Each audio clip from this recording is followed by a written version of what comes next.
Tuhan Raja di atas segala raja. Engkaulah sumber kehidupan kami. Tidak ada kehidupan di luar Engkau, Tuhan Yesus. Engkau yang menjadi pusat penyembahan kami hari ini.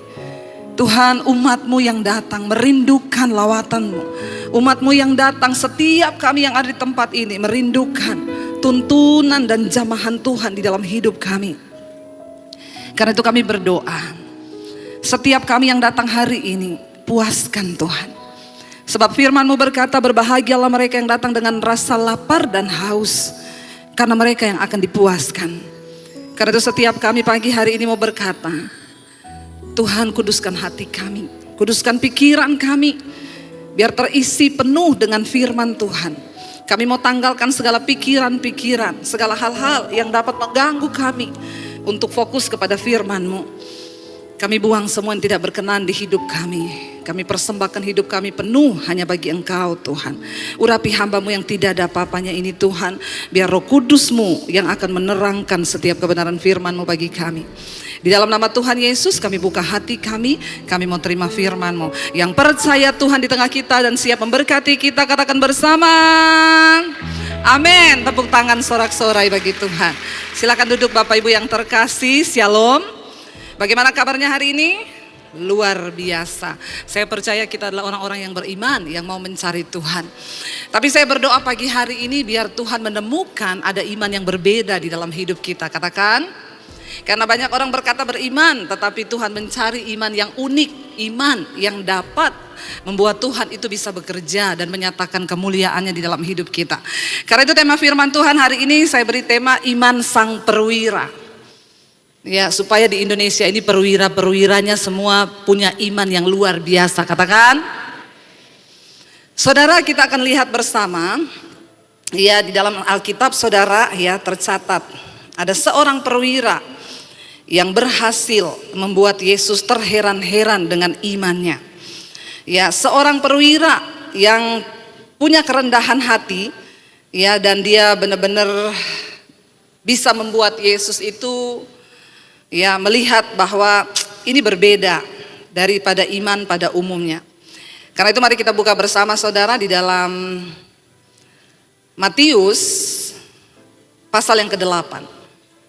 Injil Matius pasal yang ke-8 kita akan lihat bersama. Ya, Injil Matius pasal yang ke-8 ayat yang ke-5. Yesus menyembuhkan hamba seorang perwira di Kapernaum. Saudara, Kapernaum ini adalah sebuah kota yang terletak di sebelah timur laut di Israel. Ya, dan Kapernaum ini saudara didirikan sekitar ya 150 tahun sebelum Masehi, dan kota ini adalah sebuah kota yang sangat luar biasa karena Yesus banyak melakukan mujizat di kota ini.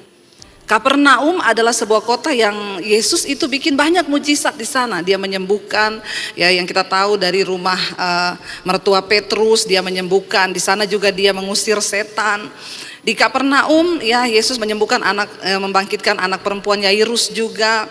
Jadi Kapernaum ini adalah sebuah kota yang tercatat sebagai salah satu kota yang terbanyak mujizat juga Yesus lakukan di sana. Kenapa saudara? Ya, pada akhirnya tapi Kapernaum ini diruntuhkan dan Yesus pernah berkata kepada orang di Kapernaum, keadaan kalian itu tidak akan lebih baik daripada Sodom dan Gomora. Engkau akan diturunkan sampai ke lembah kematian dan engkau tidak akan tertangguhkan, keadaanmu itu tidak lebih baik daripada Sodom dan Gomora. Kenapa di satu kota di Israel di mana Yesus pernah melakukan banyak mujizat di sana, ya di mana di kota itu ada begitu banyak hal yang luar biasa, tetapi pada akhirnya kalau kita melihat ya dalam Matius 11 Yesus berkata ayat 23 dan 24, mengapa Yesus mengecam kota Kapernaum ini saudara? Ya dia berkata bahwa engkau akan diturunkan sampai ke dunia orang mati. Ya, karena apa saudara? Ya di sana dikatakan Matius 11 ayat 23 sampai 24. Matius 11 ayat 23 sampai 24. Kita lihat dulu sejarah kota Kapernaum supaya kita ini bisa tahu ya iman dari seorang perwira di Kapernaum ini saudara. Ya, kalau kita baca di dalam Matius 11 ayat 23 sampai 24, baca sama-sama. Yesus bilang apa? Dan engkau Kapernaum Apakah engkau akan dinaikkan sampai ke langit? Tidak, kata Yesus. Engkau akan diturunkan sampai ke dunia orang mati. Karena jika di Sodom terjadi mujizat, di sana dikatakan saudara, ya terjadi mujizat-mujizat yang telah terjadi di tengah-tengah kamu, kota itu tentu masih berdiri sampai hari ini. Ayat 24, tetapi aku berkata kepadamu, pada hari penghakiman, tanggungan negeri Sodom akan lebih ringan daripada tanggunganmu. Waduh, ini sangat mengerikan loh saudara. Ya bayangkan ketika kota ini menjadi sebuah kota yang Yesus melakukan banyak mujizat. Tetapi pada akhirnya Yesus bilang ketika hari penghukuman tiba, maka penghukuman di Sodom dan Gomora itu akan lebih ringan daripada penghukuman yang akan engkau tanggung pada hari di mana Tuhan akan memurkai engkau. Dan itu terbukti saudara, di tahun 750 kota ini hancur. Dan sampai hari ini Kapernaum itu hanya sebuah situs arkeologi yang tidak ditemukan. Kota ini hancur. Ya, dan kota ini hilang benar-benar saudara. Dan apa yang dinubuatkan Yesus itu benar-benar terjadi. Nanti kita akan lihat saudara. Tadi saya bersyukur pemimpin pujian berkata, saudara, gereja ini terkenal dengan pujian penyembahan. Jangan berbangga hanya sampai di situ. Kalau kita tidak menjaga api itu tetap menyala, maka sorry saudara, iman itu harus terus bergerak, iman itu harus terus hidup. Jangan engkau pernah bangga dengan pengalaman-pengalaman yang lalu dan akhirnya membuat kita tertidur dan kita tidak lagi punya gairah untuk mencari Tuhan lebih dan lebih lagi. Karena sesuatu yang pernah menjadi kebanggaan justru bisa menjadi sebuah kehancuran yang lebih tragis daripada sesuatu yang pernah dihukum oleh Tuhan. Kita lihat contoh Kapernaum. Kota di mana Yesus pernah membangkitkan orang mati, Yesus melepaskan orang yang kerasukan setan. Ada begitu banyak mujizat demi mujizat yang Yesus lakukan di kota ini. Tetapi pada akhirnya Tuhan bilang, pada waktu hari penghukuman, keadaanmu akan lebih tragis daripada Sodom dan Gomora. Kita harus berhati-hati saudara. Kita tahu bersama penghukuman atas Sodom dan Gomora itu sangat luar biasa. Api belerang turun dari langit, membinasakan semua yang ada dalam kota itu. Tapi Yesus bilang Kapernaum akan lebih buruk daripada Sodom dan Gomora. Kenapa itu bisa terjadi? Kita akan lihat. Mari kita buka bersama tadi Matius pasal yang ke-8. Ya, Injil Matius pasal yang ke-8, kita lihat bersama kisah dari seorang perwira di Kapernaum. Yesus menyembuhkan hamba seorang perwira di Kapernaum, ayat yang ke-5. Ya, Injil Matius 8 ayat 5, baca bersama. Ketika Yesus masuk ke Kapernaum, datanglah seorang perwira mendapatkan dia dan memohon kepadanya. Saudara, seorang perwira, kata firman Tuhan ini, datanglah seorang perwira kepada Yesus. Perwira itu saudara adalah ya seorang yang punya pangkat di militer atau di kepolisian. Ya, hari-hari ini kita lagi heboh bangsa kita ini dengan perwira. Ya, kita berdoa supaya perwira-perwira di atas bangsa kita ini Tuhan dapati, biar Tuhan angkat perwira-perwira yang seperti perwira di Kapernaum ini saudara. Ya, seorang perwira, ya dia datang kepada Yesus ya. Jadi seorang perwira ini adalah dia Roma saudara, ya seorang ya perwira dari Roma, pasukan Roma. Dan seorang perwira itu adalah seorang yang mengepalai 100 prajurit di bawahnya. Nah, ayat ini berkata ketika Yesus ada di Kapernaum, seorang perwira ini datang kepada dia. Ini adalah seorang perwira Romawi ya, dan mungkin ya dia saat itu lagi bertugas di Kapernaum saudara. Dia memiliki 100 anak buah prajurit di bawahnya. Luar biasa saudara. Waktu dia mendengar Yesus datang, Yesus masuk ke kota Kapernaum, ayat ini berkata, ya ayat yang ke-5 tadi dia bilang, ketika Yesus masuk ke Kapernaum, datanglah seorang perwira mendapatkan dia. Perwira ini perwira Romawi. Ya. Dia datang kepada Yesus. Apa yang membuat iman perwira ini yang bikin Yesus terheran-heran? Pertama, dia seorang kepala perwira, dia prajurit, dia perwira membawahi 100 anak buah di bawahnya. Waktu Yesus datang, dia datang. Waktu dia dengar Yesus masuk ke Kapernaum, dia datang menjumpai Yesus. Saudara, sebagai seorang perwira harusnya gengsi dong, benar nggak? Ya harusnya gengsi. Dia bisa suruh anak buahnya dong, kamu pergi ketemu yang namanya Yesus itu, Suruh dia datang ke tempat saya. Saya ada kepentingan. Ya, itu harusnya kalau dia perwira yang sombong. Tapi ternyata apa yang membuat Yesus heran dengan iman perwira ini? Yang pertama, dia datang sendiri kepada Yesus, tidak diwakili oleh anak buahnya. Saudara, jika engkau ingin memiliki iman yang membuat Yesus terheran-heran dengan imanmu, saya selalu berkata, jangan titip doa, cari Tuhan sendiri, datang kepada Tuhan secara pribadi. Itu artinya engkau merasa engkau yang punya kepentingan pribadi dengan Yesus. Dan ketika Yesus melihat perwira ini punya sebuah keinginan untuk berjumpa dengan dia, ya, Tuhan melihat iman kita. Orang yang memiliki iman yang benar itu adalah seorang yang selalu ingin berjumpa secara pribadi dengan Tuhan, bukan titip doa. Makanya saya selalu berkata, saudara titip doa, sorry, engkau tidak akan pernah melihat ya Tuhan itu bekerja. Kenapa? Cuma titip. Emang Tuhan itu siapa? Rasa hormat kita sebagai satu tindakan iman yang benar itu, engkau yang harus datang ketemu Tuhan secara pribadi. Tapi masih banyak orang Kristen tuh saya lihat, saudara ya. Saya pernah pelayanan di Sulawesi, saya tinggal di satu rumah jemaat. Ya, istrinya mau ke gereja sama saya, dia tanya suaminya, kamu gak ke gereja? Enggak, titip aja ya, doakan saya di gereja. Ini orang yang paling kurang ngajar dan tidak punya iman dan tidak menghormati Tuhan, sekalipun dia mengaku dirinya Kristen. Sorry, bukan orang Kristen yang masuk surga, tapi orang yang memiliki iman yang benar, datang sendiri kepada Tuhan. Ini perwira loh. Dia punya 100 anak buah di bawahnya. Dia terhormat. Kalau perwira lain mungkin akan berkata, nanti orang ngomong apa?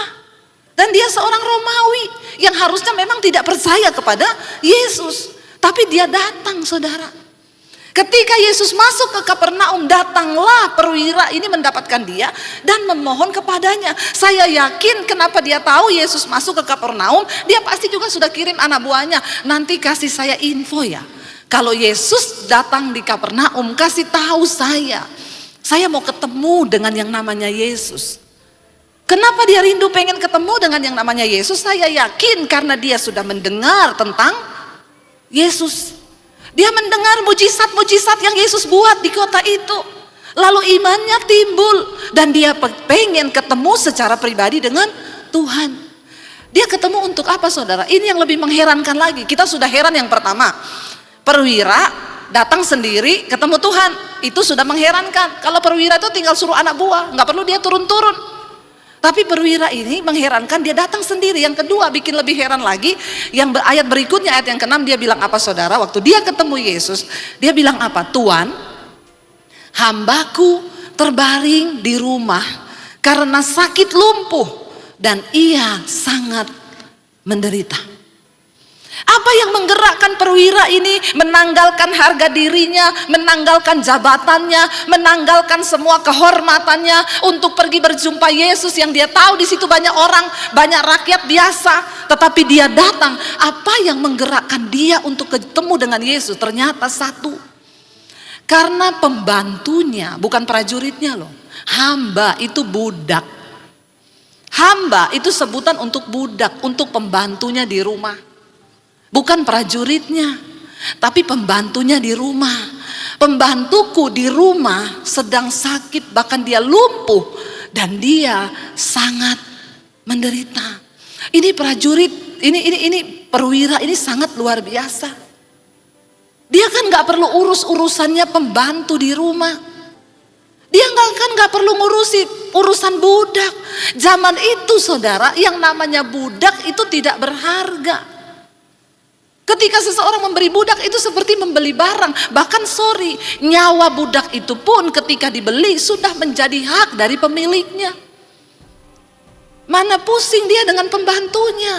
Tetapi yang sangat mengherankan dari perwira ini, dia sangat peduli dengan orang-orang lain, bahkan orang yang sangat hina. Tidak ada yang lebih rendah daripada budak, saudara. Di dalam strata saat itu, budak ini itu orang yang paling rendah. Orang punya banyak duit, dia bisa beli berapa aja. Ya, saya dulu pernah mengatakan di sini, budak itu sudah kehilangan hak atas nyawa, bahkan atas dirinya ketika dia dibeli oleh tuannya. Pada zaman dulu kalau saudagar-saudagar kaya, itu mereka pergi bepergian, mereka ngajak budak di saat malam, tengah malam kedinginan. Maaf loh, seorang saudagar kaya bisa menyuruh budaknya berbaring di tanah, lalu perutnya dibelah dan dia memasukkan kakinya untuk menghangatkan diri di dalam perut budak itu. Tidak ada harga seorang budak. Tapi apa yang membuat Yesus heran dengan perwira ini? Dia meluangkan waktunya, dia menanggalkan egonya, dia menanggalkan segala kehormatan, dia tanggalkan pangkat perwiranya cuma untuk datang ketemu Yesus untuk sebuah alasan yang bagi kita rata-rata tidak penting. Sangat tidak penting. Saudara, apa yang membuat Yesus heran dengan iman perwira ini? Ketika engkau berkata engkau punya iman, maka hari-hari ini mari kita mulai belajar untuk peduli dengan orang-orang di sekeliling kita. Engkau berkata punya iman, tapi sama istri saja engkau gak bisa mengasihi, itu iman yang pret. Amin. Engkau bilang engkau punya iman, tapi sama anak saja engkau tidak bisa mengasihi, gak pernah punya perhatian, gak pernah ngurusin. Engkau berkata engkau punya iman, tapi sama orang tua saja engkau tidak hormat. Buat apa imanmu itu? Iman yang membuat Tuhan heran adalah iman yang peduli dengan sesamamu manusia. Katakan amin. Dia rindu, saudara. Dia datang kepada Tuhan atas nama budaknya. Mari kita menjadi orang-orang Kristen yang berdiri kepada Tuhan, mewakili keluarga kita di hadapan Tuhan, menjadi imam di tengah orang-orang, membawa keluarga kita yang belum bertobat, datang wakili mereka di hadapan Tuhan. Itu iman yang membuat Tuhan heran. Dia datang atas nama budaknya. Gak penting kan, saudara? Mungkin prajuritnya ngomong, mungkin dia bilang, nanti kalau Yesus datang kabari saya ya. Siap Pak, siap komandan. Maaf izin komandan, mau tanya komandan. Komandan mau ketemu Yesus buat apa ya? Budakku sakit, aku mau minta tolong. Mungkin anak buahnya, nggak penting komandan. Mungkin loh, mungkin. Tapi bagi dia ini adalah sebuah prioritas. Ketika seseorang sudah merasa sombong, saudara, dan merasa hal-hal kecil itu tidak berarti lagi, maka itulah awal kejatuhan. Kita berdoa supaya perwira-perwira di atas bangsa Indonesia ini memiliki iman seperti perwira Kapernaum ini. Tidak sombong, tetap memikirkan kepentingan rakyat. Karena mereka diangkat oleh Tuhan sebab Tuhan punya kepentingan. Gak penting, saudara, gak penting. Ini alasan dia datang. Tapi Tuhan suka dengan orang-orang yang memperjuangkan sesuatu yang kelihatannya tidak penting, tapi itu berarti di mata Tuhan. Lalu ayat yang ketujuh dikatakan di sana, Yesus berkata kepadanya, ya, aku akan datang menyembuhkannya. Yesus langsung berespon kepada perwira ini. Karena mungkin Yesus lihat ini orang terhormat datang merendahkan diri cuma untuk ngomong budaknya sakit. Yesus langsung ngomong, aku akan datang untuk menyembuhkannya. Wow, saudara, ya. Yesus ngomong mau datang ke rumah saudara. Pada zaman itu loh. Kita nggak usah bicara Yesus, saudara ya. Saya itu kemarin ketemu jemaat Misbah Doa di Surabaya. Itu dia tuh sudah sampai yang heboh, saudara. Ya ampun Bu Debi, saya tidak sangka loh, Tuhan terima kasih saya bilang nggak usah alay lah, lebay. Saya ini biasa aja. Saya membayangkan itu dia cuma ketemu saya, yang dia rasa saya ini berarti setiap malam memberikan mesbah doa, imannya bertumbuh lewat khotbah-khotbah saya. Itu baru saya, saudara. Apalagi Yesus, saudara ketemu Yesus, Yesus bilang, aku akan datang ke rumahmu dan aku akan menyembuhkan budakmu itu. Kira-kira saudara seneng gak? Seneng dong, kita pasti seneng. Yes, apa yang dia minta Tuhan jawab, bahkan Tuhan mau datang. Luar biasa, tidak semua loh orang Yesus mau datang ke rumahnya. Enggak semua, saudara. Lalu saudara jawab perwira ini apa? Tetapi jawab perwira itu kepadanya, Tuan, aku tidak layak menerima Tuan di dalam rumahku. Katakan saja sepatah kata, maka hambaku itu akan sembuh. Yang pertama kita belajar dari kerendahan hati perwira ini tadi saudara. Ya, dia datang sendiri pada Tuhan yang pertama. Yang kedua, dia membawa beban budaknya kepada Tuhan.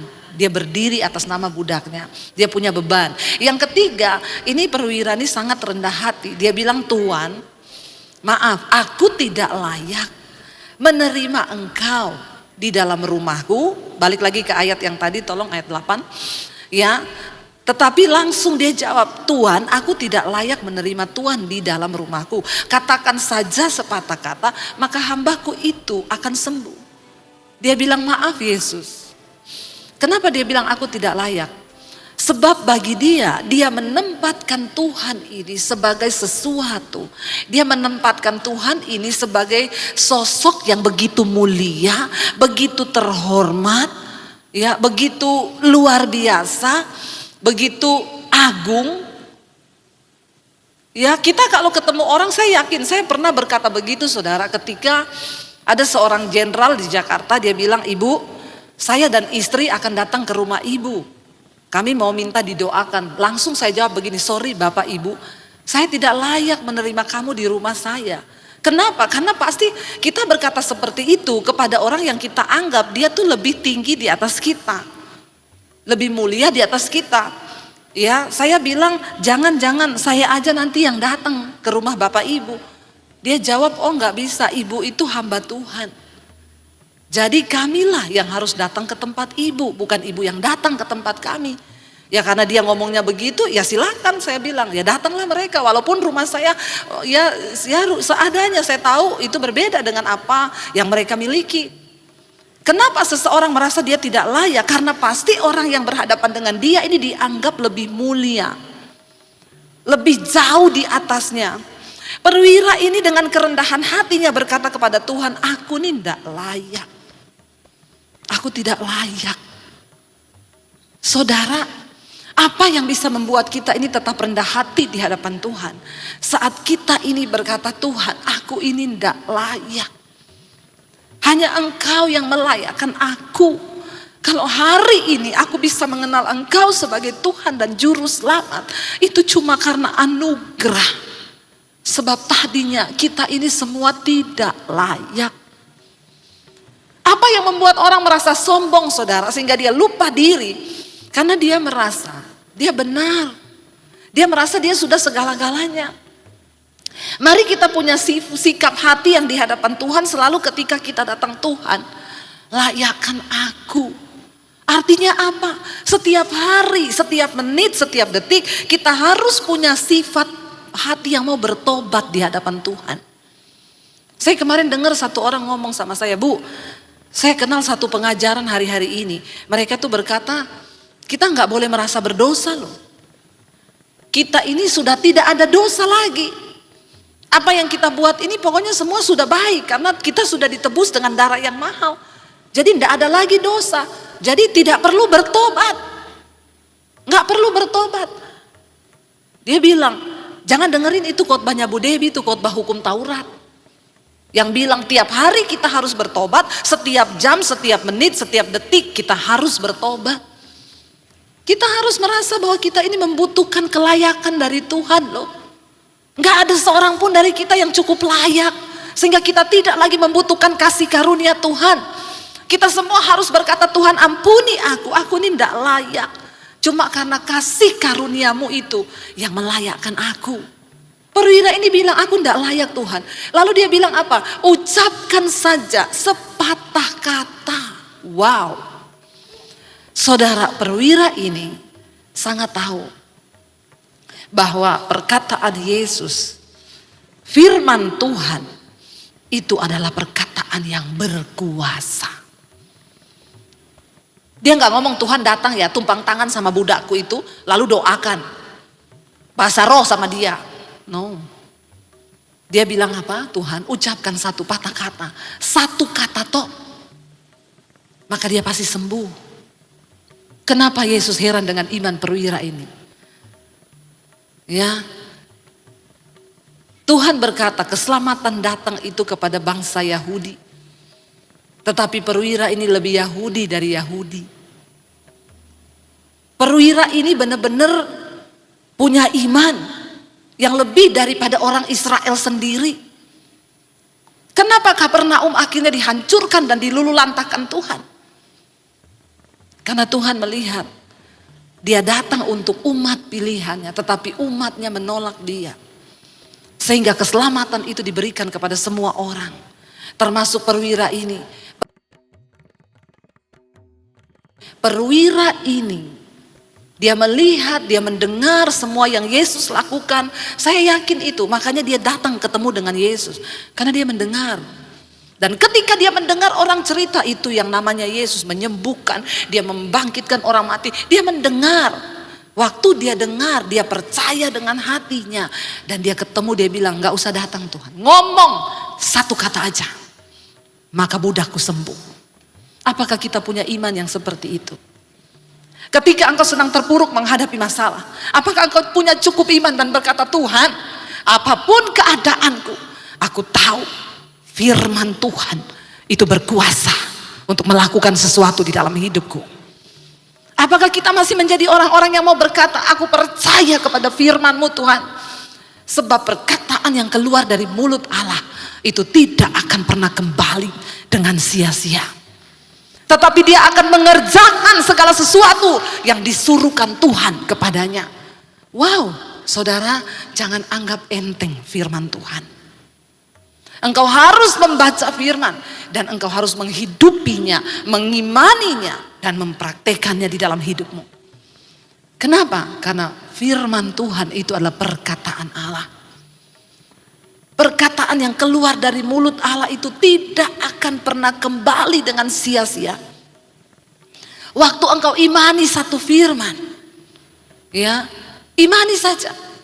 Aku percaya Tuhan. Saya pernah konselingi satu orang, Bu, saya ini tiap pagi sakit kepala, Bu. Mulai bangun pagi, duduk di tempat tidur, langsung Bu, cekot migrain. Nanti makin siang, makin bukan cuma migrain, pindah ke tengah, pindah ke samping, lalu menyeluruh kepala saya sakit. Apa yang harus saya lakukan, Bu? Doakan saya. Saya bilang saya tidak perlu mendoakan kamu. Hari ini engkau imani firman Tuhan. Apa? Hati yang gembira itu obat yang manjur. Lalu bagaimana, Bu, saya bisa melakukannya? Ya nyanyi, banyak menyanyi. Mungkin kamu terlalu tegang sehingga kamu lupa untuk bersyukur, kamu lupa untuk menyanyi. Ya memang saya sekarang sudah jarang nyanyi. Ayo, berapa dari saudara yang di rumah sudah jarang nyanyi? Sudah tidak pernah nyanyi. Ya, nyanyinya marah-marah.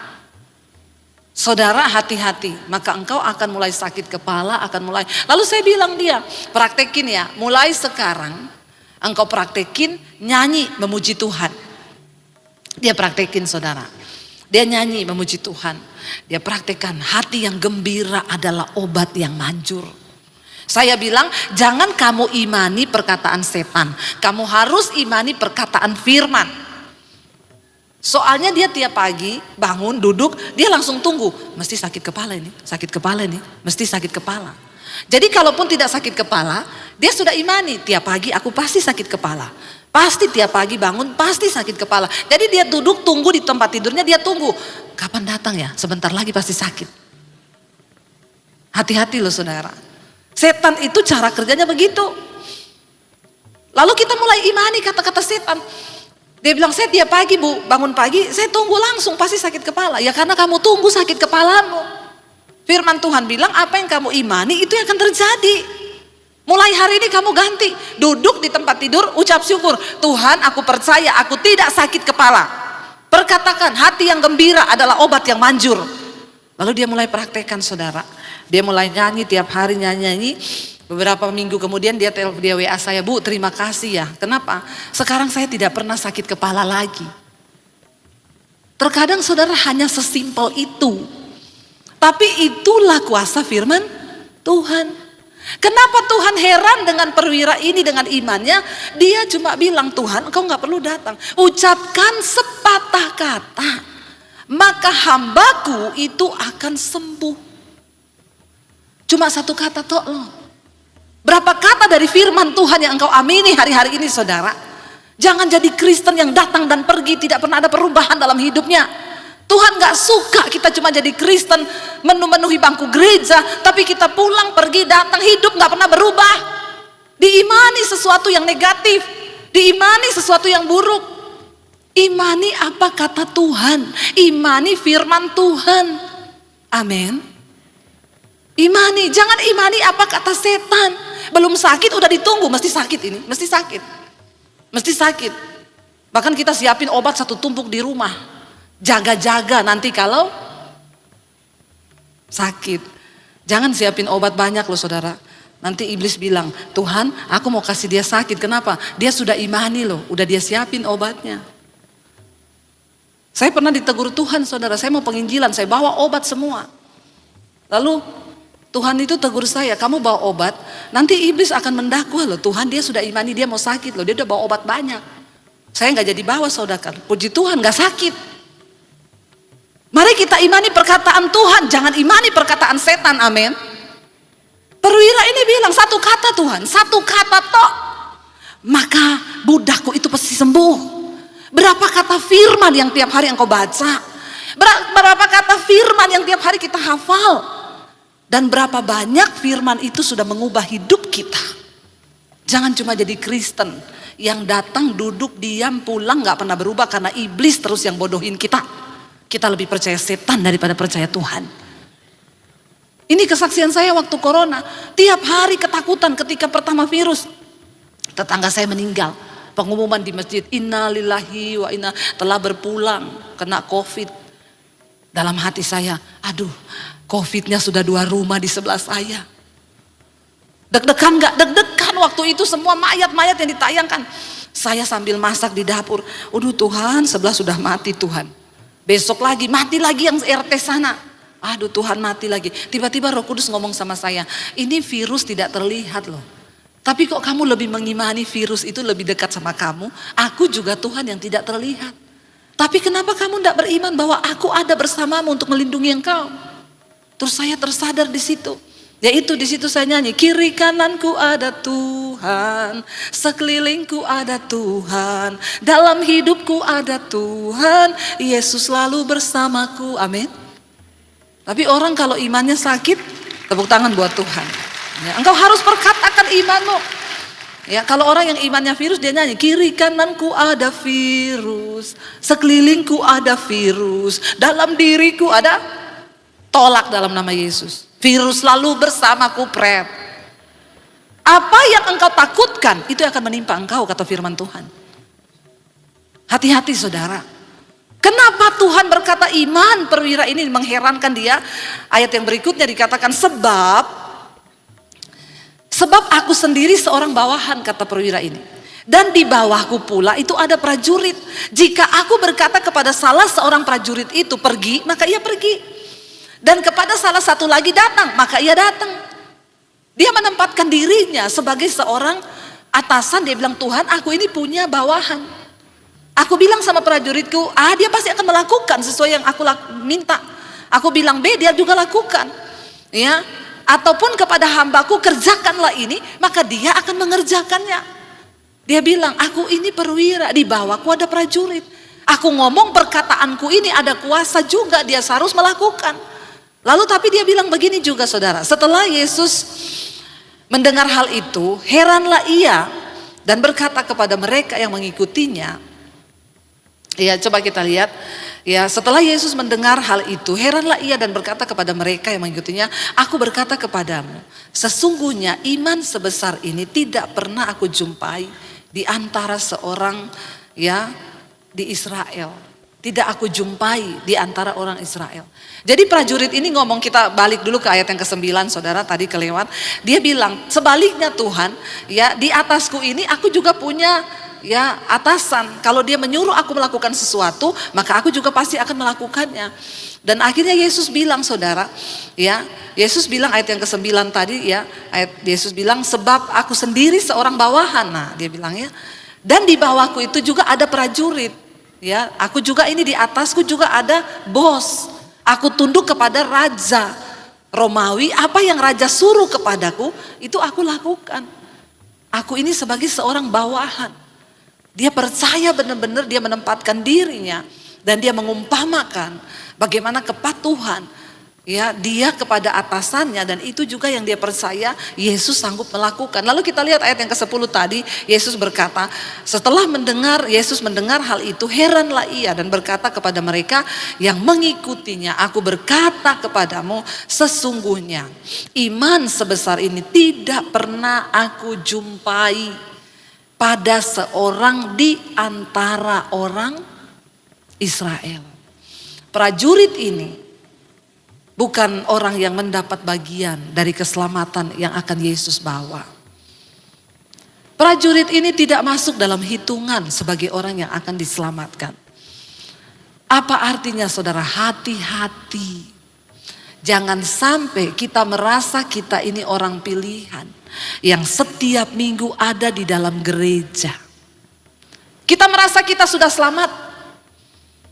Padahal iman kita tidak cukup membuat Yesus menjadi heran. Kenapa saudara? Banyak orang yang di luar gereja. Saya adalah dulu bukan orang yang berada di dalam gereja. Saya tidak mengenal Tuhan Yesus. Secara hitungan, saya tidak masuk dalam bilangan orang-orang yang disebut orang percaya. Tapi karena kasih karunia Tuhan, waktu saya seperti prajurit ini datang mencari Tuhan secara pribadi, di kamar saya berdoa dan berkata, Tuhan, siapa Engkau? Aku mau bertemu dengan Engkau secara pribadi. Saya menangis tersungkur di kamar saya, berkata, aku orang yang banyak dosa, tapi aku mau berjumpa dengan Engkau Tuhan secara pribadi. Tunjukkan dirimu bagiku. Saya bukan orang yang duduk di kursi gereja setiap hari Minggu. Saya orang berdosa yang tidak mengenal Tuhan Yesus. Tapi Tuhan melihat ada iman sebiji sesawi. Ketika saya mau berjumpa dan berkenalan dengan Tuhan yang benar itu. Sebab tidak semua orang yang duduk di kursi gereja mau sungguh-sungguh datang berjumpa dengan Tuhan Yesus. Apa niatmu datang ke gereja hari ini? Biar Tuhan temukan itu. Menjadi sebuah iman yang dapat Tuhan perhitungkan. Biar iman kita hari ini membuat Yesus heran. Tuhan bilang, aku tidak menemukan iman satupun di antara orang Israel yang seperti iman prajurit, seperti iman perwira Romawi ini. Dia sebenarnya tidak mendapat bagian iman. Karena Yesus datang untuk menyelamatkan orang pilihannya. Tetapi ketika dia mau buka hati saudara, dia lebih beriman. Makanya sekarang saudara, jangan sampai kita melihat Tuhan mulai memanggil orang-orang yang dulunya mereka tidak berada di dalam gereja. Kita semua harus berdoa supaya gereja bukan hanya menjadi gedung, tetapi ada hadirat Tuhan tinggal di dalamnya. Sehingga setiap orang yang datang ke gereja, mereka boleh mengalami Tuhan secara pribadi. Kita berdoa saudara hari-hari ini. Karena saya banyak datang ke berbagai gereja. Ternyata di dalamnya terjadi kematian rohani yang sangat menyedihkan. Itu yang Tuhan bilang kepada Kapernaum. Engkau adalah kota yang dulu dimuliakan sebab banyak terjadi tanda. Kenapa Yesus melakukan banyak mujizat di Kapernaum? Supaya mereka percaya kepada Dia. Tapi ternyata sampai akhir pelayanan Yesus, Kapernaum menjadi kota yang tidak membuka hati bagi Tuhan. Hari ini Tuhan melihat hatimu saudara. Apakah engkau mau sungguh-sungguh terbuka bagi Tuhan? Saya berdoa biar Tuhan menemukan iman dalam diri kita yang cukup membuat Tuhan heran. Sehingga Dia dapat melakukan sesuatu dalam hidup kita. Saya undang para imam musik, saudara. Apa yang dapat membuat Tuhan itu bekerja dan menyatakan kemuliaannya? Tuhan cuma cari satu. Tuhan cari orang-orang yang memiliki iman. Sebab perkara-perkara ajaib itu bisa terjadi cuma satu saudara. Wadah yang dapat membuat Tuhan bekerja dalam hidup kita. Iman. Dan biar kita belajar banyak hari ini. dari iman perwira ini, percayalah kepada firman Tuhan. Jangan engkau anggap remeh setiap firman Tuhan. Biar hari ini kita semua berkata, Tuhan, ujilah aku Tuhan.